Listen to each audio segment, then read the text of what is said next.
Dr. Kamal, bukan soal Gus Fakih, bukan soal Tubagus Mogi, bukan soal Fuad Gundul Pleret, bukan.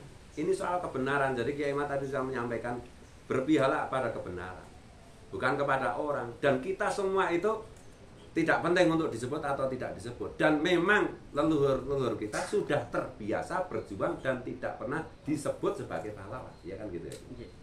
Tapi kali ini pokoknya Kiai Imad harus dicatat. Gitu. Saya tidak usah dicatat. Kiai Imad aja ya, sepakat ya.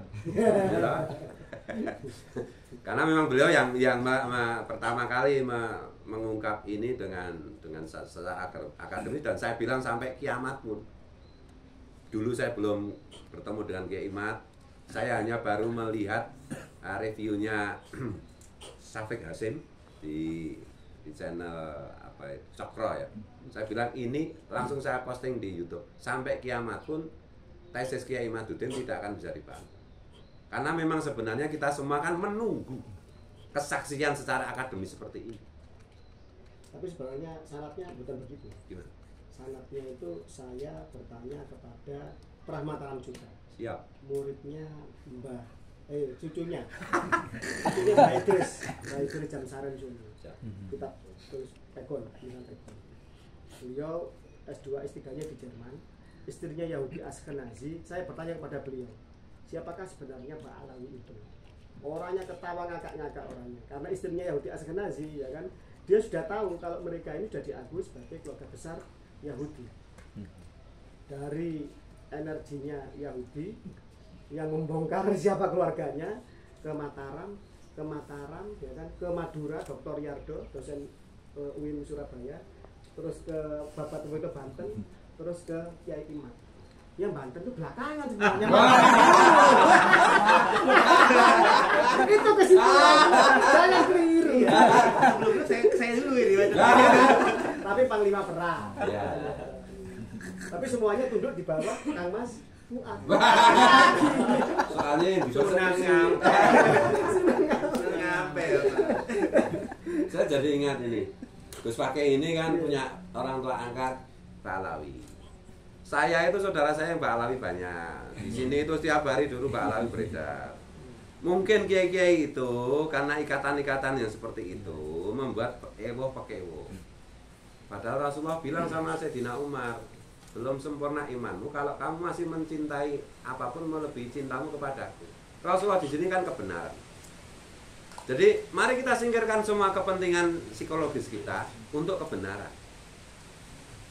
Kalau tidak seperti itu, ya sudah nanti dicabut SK-nya loh. Satu itu, yang kedua, kebenaran tidak bisa dibentuk. Meskipun Kiai Imad tadi agak pesimis ya, kebenaran memang Rasulullah dulu juga nggak banyak, sedikit. Apa yang pesimis toh?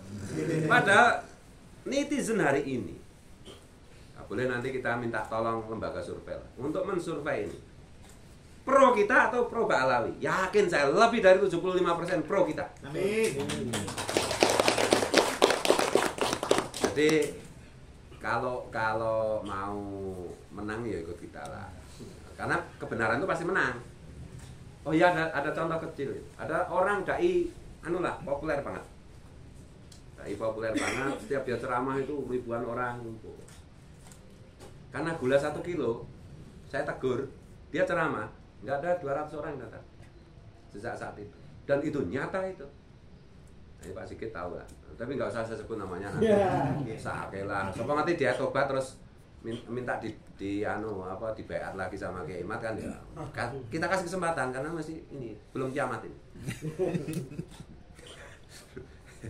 Ketetapan Tuhan belum diturunkan. Kalau ketetapan Tuhan sudah diturunkan kan nggak bisa dicabut lagi. Ini hukuman belum, ini baru tanda-tanda saja. Ada banyak orang yang karena mengikuti bujukan gula 1 kilo tidak mau lagi menjadi jangkrik, karena jangkrik kan nggak bisa makan gula kan. Itu ditinggalkan publik. Dan sebentar lagi bahkan pondoknya bisa bubar, pindah nanti. Iya. Amin. Tuh.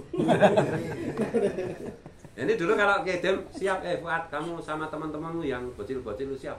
Kamu nanti terima SK. Saya pikir menerima SK kan enak ya. Oh ternyata setelah menerima SK kalau tahu begini nggak usah dapat SK juga nggak apa-apa. Karena tanggung jawabnya berat. Dan ya korban pertama dari perselingkuhan kegelapan ini yang disebut dengan nutfah dajaliyah itu kan yang terkena pertama kali adalah grassroots. Nah jeritan grassroots, jeritan fakir miskin dalam tanda petik, jeritan anak yatim, kenapa kalian pada menulikan telinga kalian? Hanya gara-gara, oh saya menantunya, oh karena orang tua angkat saya adalah mereka, oh karena apa itu guru saya adalah mereka. Ini kan berbahaya. Imannya belum sempurna. Kalau cuma tidak sempurna, tidak masalah. Nanti kalau wala in syakartum apa? La in syakartum terus yang berikutnya itu kalau itu udah berita gembira nggak usah dianu. Wala in kafartum inna adzabil asati gimana? Aneh itu. Orang yang tidak begitu tahu agama bisa menangkap resonansi kebenaran yang disampaikan Kiai Imad, Bagus Mogi, Gus Fakih. Yang biasa baca kitab kok jadi lupa kitabnya itu gimana? Ini bagi saya ya memang itulah kehendak Tuhan. Jadi yang perlu kita garis bawahi mungkin bisa kasih judul nutfah nubuwah versus nutfah dajaliyah dalam berbagai aspek kehidupan. Dan yakinlah, saya sudah berkali-kali bilang, seandainya hari ini, jam ini, menit ini kita semua dicabut nyawanya, Kiai Imad. Tapi janganlah, ini kan masih belum bisa menjadi punya ayah anda baru kan.